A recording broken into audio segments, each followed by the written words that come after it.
the sun, I'm rising up, I feel the love now. Oh, it's in my vision. You know I ran around and I got lost, but now I found it. Well, I can't shake this feeling. Oh, it's gonna take me a little while just to get my head around this moment. But I can see the sun, I'm rising up, I feel the love now. Oh, it's in my vision. And it's telling me run, run, run, run, run. Run, run, run, run, run, and don't give up. And it's telling me run, run, run, run, run. Run, run, run, run, run, and don't give up. Welcome to the Retirement Learning Lab, where we teach you how to retire without running out of money. My name is Van Richards, and this is a daily stock analysis.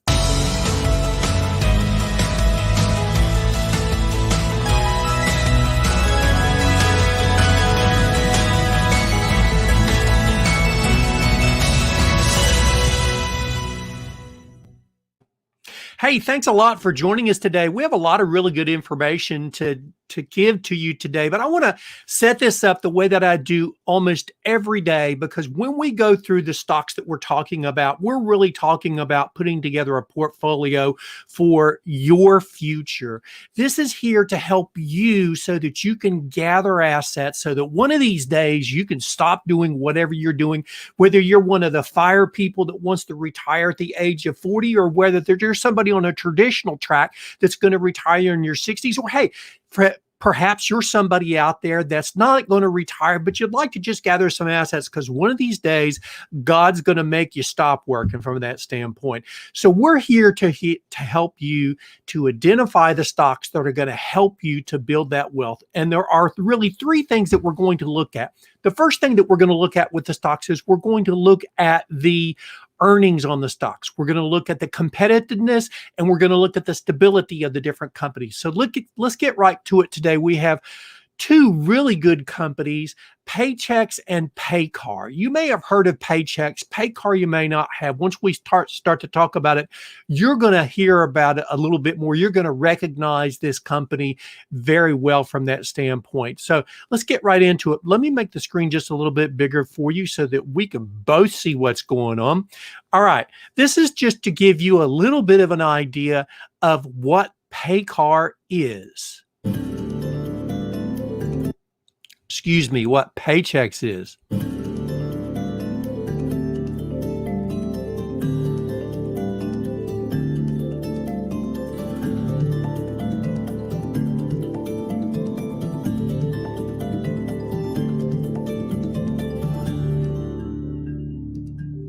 All right, great. Paychex, $28 billion in market capitalization. So let's click on here and get to the very next thing. Let's look at what they've done over the past year from the standpoint. This company has actually been hurt and helped by the coronavirus pandemic.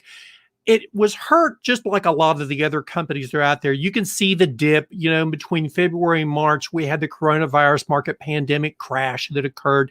And then there were not as many companies that were really getting back into the groove of getting their business going. You see, when we start to talk about the moat of this company, that is the invisible barrier that's out there that's standing in between them, their competition, what you're going to really see is you're going to see that this company specializes in working with very small companies. Generally, the average size company that works with Paychex has about 17 employees.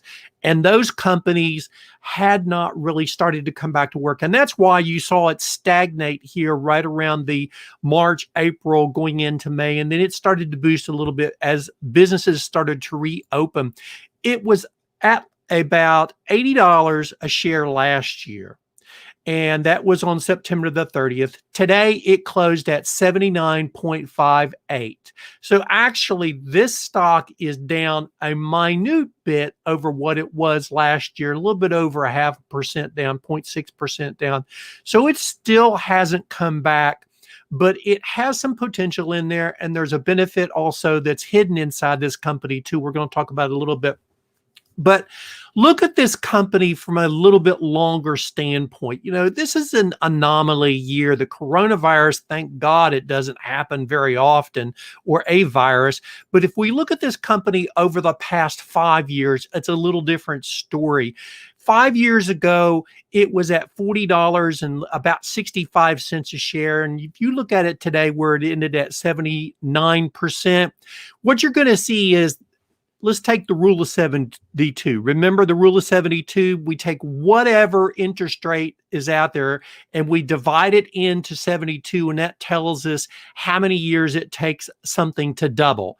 All right, we can say that in 5 years, this company doubled. So we're going to back into that and say dividing 5 into this 72. So it's about 14%. So if you look at Paychex has actually returned about 14% in the past 5 years. Not too bad from that standpoint. Another thing that we want to look at, we get into when we look at the earnings from the standpoint of the company over the past years. If we go back all the way to 2015, we can see what's happened with earnings. Remember, if you've joined me before, and if you haven't, hey, thanks a lot. Enter some comments. Let me know where you're watching from if you'd like.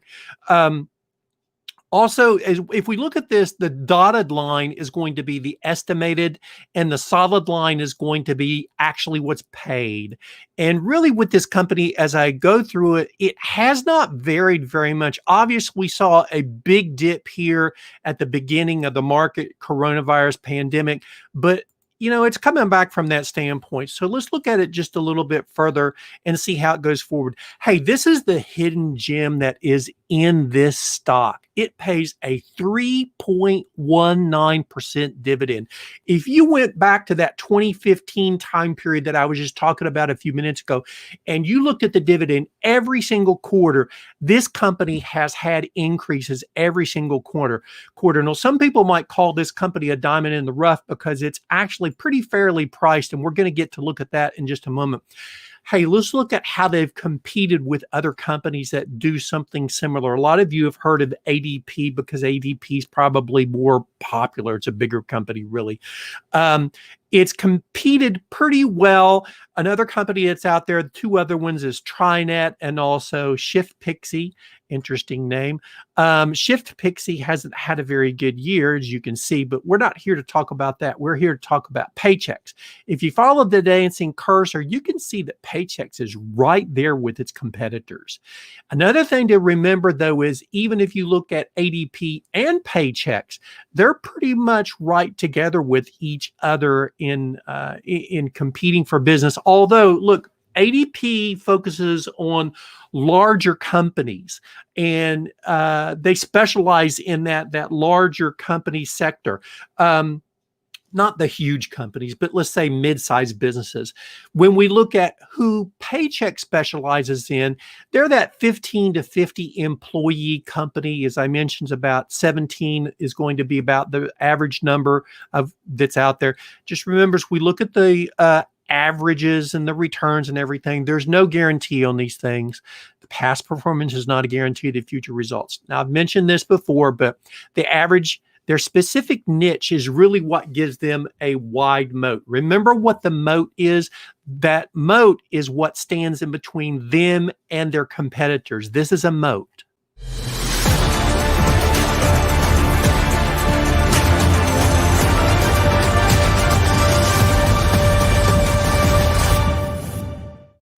That moat is what barrier stands between this company, Paychex, and their competitors.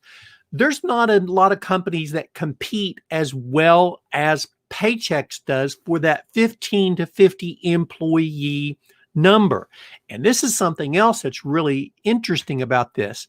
This company has a huge margin. If we look at the earnings before interest and taxes, it's right around the mid to high 30s, 30% that is. That's pretty good. Now, one of the other things that makes companies stick with a company like Paychex is that it's a lot of switching cost. If you're an employer and you got 17 employees, You hired a company like Paychex because you didn't have time, or you didn't want to take the time to keep up with the employees, the HR, the timekeeping, the government regulations. That's the big commercial that goes along with hiring a company like Paychex. Same thing goes with ADP. Usually, when companies leave, employers, when they leave a service like Paychex, it's not because they're going to a competing service, it's because they go out of business. And that's really one thing that is going to be an albatross around Paychex neck as we go forward. If we look at the average price on this company and compare it to what the fair price is, the current price is $79.58. The fair price, the fair value, which is actually picked by, it's determined by Morningstar. This is the number that I'm using, and they don't just pick it out of a hat. They actually look at the real earnings per share, and they calculate in taxes and all the other things. And then they have a multiple. It might be between 10 and 15. And they take the earnings per share and multiply it times that multiple. And that's how they come up with the idea of the fair market value. The fair market value is 74. It's overpriced just a little bit right now, about 7.54% is the premium. And that actually gives it a 3 stars. Now, I refer to this company, a company that usually has 3 stars. If you go and you look at my most recent blog post, and I want to take just a minute, I'm going to make the screen just a little bit bigger, and I want to talk to you just about that real quick, if I could, please. I have a blog post which I put out, and I think that it's going to be very helpful for people using the information that I come up with every day on these different stocks. The blog post is how to invest $1 million in the stock market. And it doesn't matter really if you have $1 million, 100,000, 10,000, 1,000. You can use this same strategy for investing money. Go over and look at my website, which is richardsfinancialplanning.com. Go all the way down to the bottom, and you'll see what I call the junk drawer. It's all those little things down at the bottom. And click on the item that says blog. And when you click on that, really the first blog that's going to show up is going to be the one that says how to invest $1 million in the stock market. And the whole idea that I try to get across in that is that use the information that I am helping people with here every day and plug that information in. And it doesn't matter whether you've got 1,000 or $1 million, it'll work to help you to manage the risk that goes along with your investing. Of course, we have to remember, hey, we're looking at the stock market here, so there's no guarantees, but we can manage the volatility by allocating stocks like the ones that we're talking about today. Okay, what got me started on this is that when we look at Paychex, Paychex has 3 stars. And 3 stars generally are considered fairly priced, okay?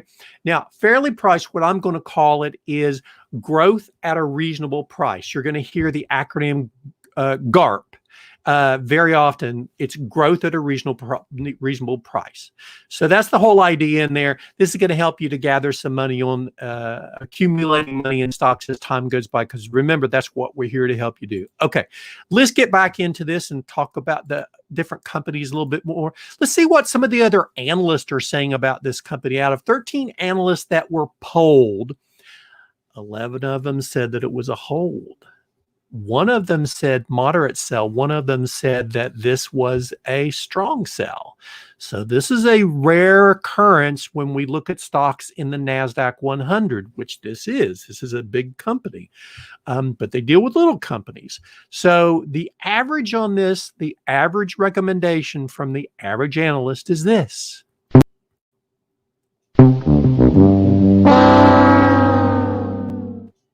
Yep. It's going to be a hold. It's not going to be a sell. And honestly, we haven't really saw any sells, outright sells from analysts in the NASDAQ 100. That's really what we focus on here.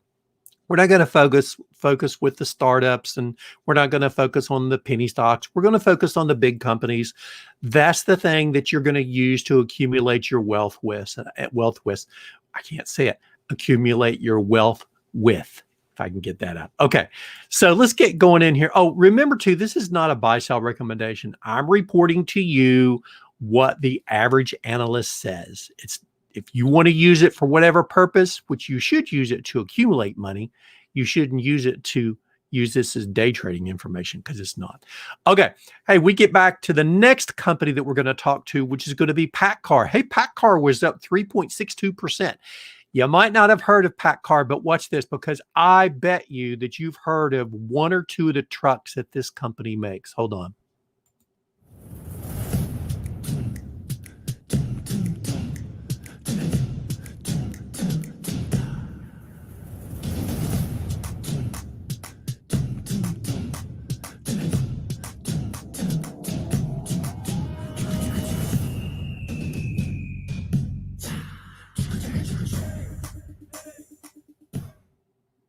PACCAR at $28.9 billion is one of the largest truck makers out there for mid-size and large trucks in itself. And let me just read this off to you, because this is just I went through this list that I created on the different companies that compete with PACCAR. And if we look at it from the standpoint of competition, Navistar, which we're going to look at in just a minute, is $4.28 billion. Daimler, Mercedes, that's going to be $47.27 billion. And Volvo is $37.2 billion. So when we look at $28.9 billion, that's really a pretty big company from that standpoint. Here, let's click through this. It might start again, so pardon me if it does. And we keep going on. We want to see what has been going on with PACCAR for the past year. 68.93 is what it was about a year ago today. So you saw it ended at 86.55. So that means for the whole 12-month standpoint, it's 25.56%. That's awesome. I want to remind you that we're in an unusual time now, obviously because of the coronavirus pandemic.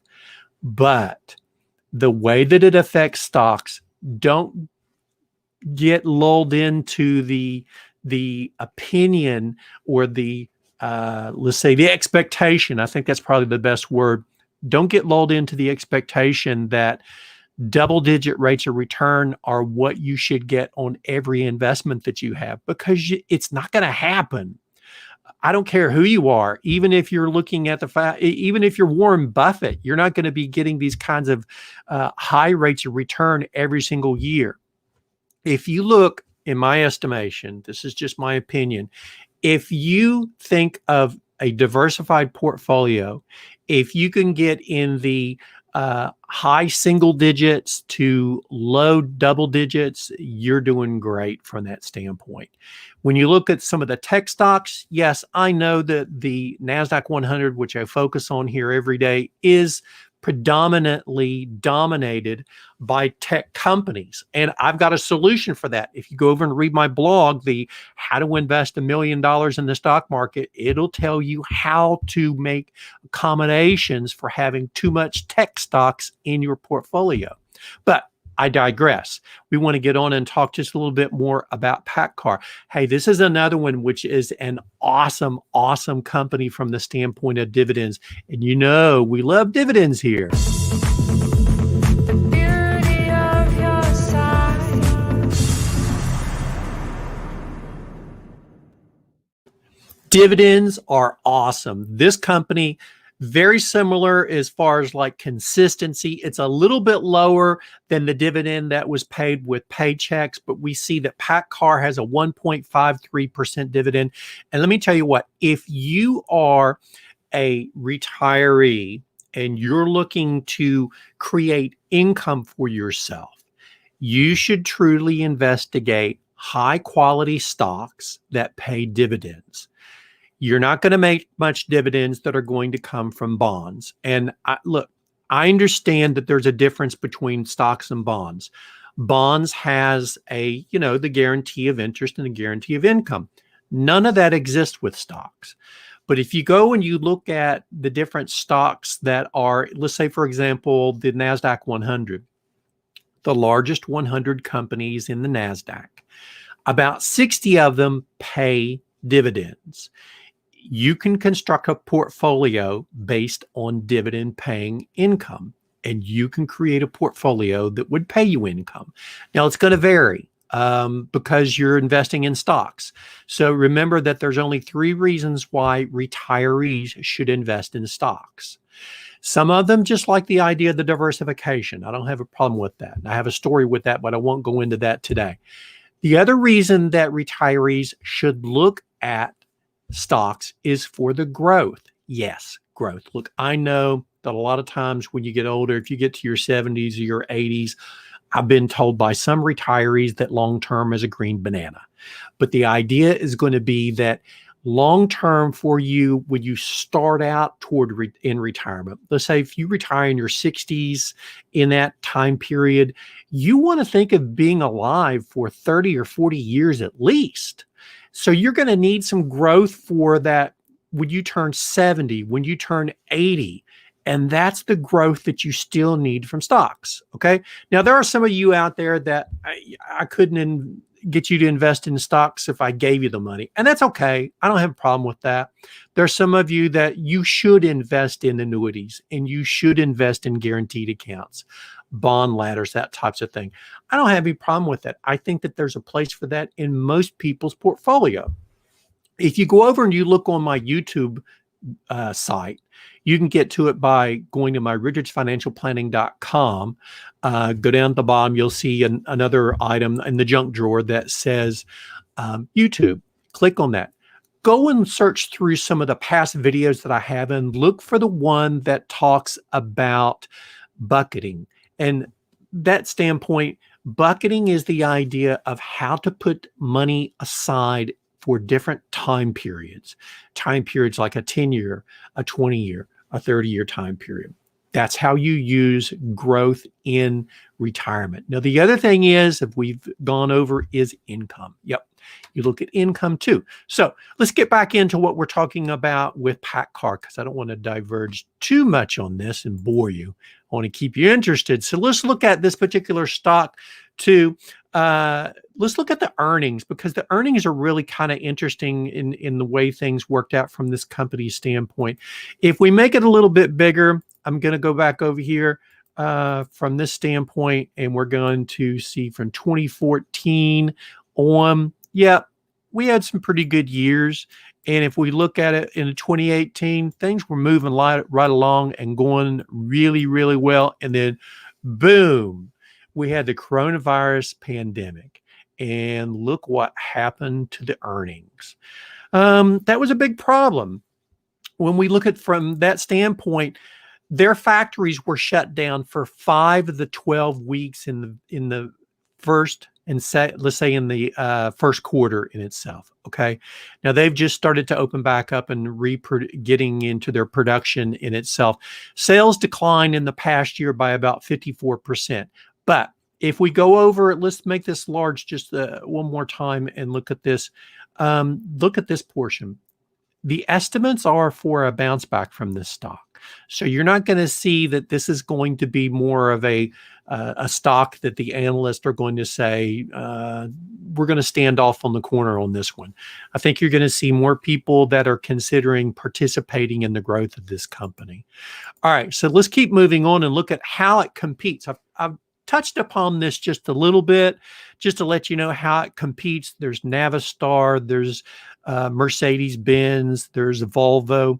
It competes real well. Navistar is actually the smallest company of these 4 companies, and they've done very well in the past few months in itself. So they've competed very well. But look, I'm going to tell you the same thing I tell you every day, and I know I harp on this, and let me tell you why. I'm a registered investment advisor. I can't give you, and I would not give you information unless I knew that it was going to be in your best interest. That's my fiduciary duty. I can report to you what's going on and how these things are working, but I'm not going to give you specific recommendations because that's not what I do from that standpoint. All right, so let's look at how this company competes. It's really kind of interesting. Trucking is what I refer to as a moat-worthy business. It's going to be around. Think about it for just a moment. How important were truckers recognized as being at the beginning of the pandemic? Gosh, they were essential. And, it's one of those things that we know that our country, trucking is the backbone of the country that keeps it moving forward.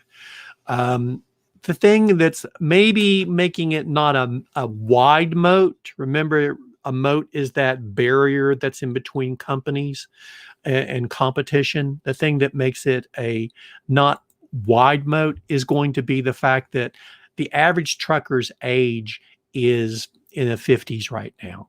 Yeah, they do. There are younger people that are starting to participate and get into the trucking business, but the average age is pretty old. Now, an average truck is an expensive item. It's really expensive. You're talking hundreds of thousands of dollars. For someone to invest in a truck, generally it's based on name recognition. Peterbilt, Kenworth in the United States are they're cornerstones. Every trucker out there knows what those companies are. And they stick with them because they're dependable. They know that if you have a Peterbilt truck, you've got a, armor basically. So name brand is important, but the thing that makes the moat narrow is going to be that younger generation. They might not stick with this as much as the older generation does. So we have to take that into consideration as you go forward. When we look at the actual valuations, the current value today, as we saw, was $86.55. The market value, the fair value that Morningstar's pegging on this is at $71. So it's selling a little bit of a premium, 21.9%. They're giving it 2 stars. So it's a little bit overvalued. What the average analyst is saying out there is there are 14 analysts that were polled in this survey. 7 of them said that it was a strong buy, and then 6 of them said that it was a hold. There was only one that said that it was going to be a hold from that standpoint. So it's not really that big of a problem. It's a moderate buy. It's not a hard sell buy from that standpoint, but it's still a very important company. And I think that as far as the portfolio goes, if someone is putting together a retirement portfolio, this is a pretty good company to consider because it's not going away. It's pretty consistent.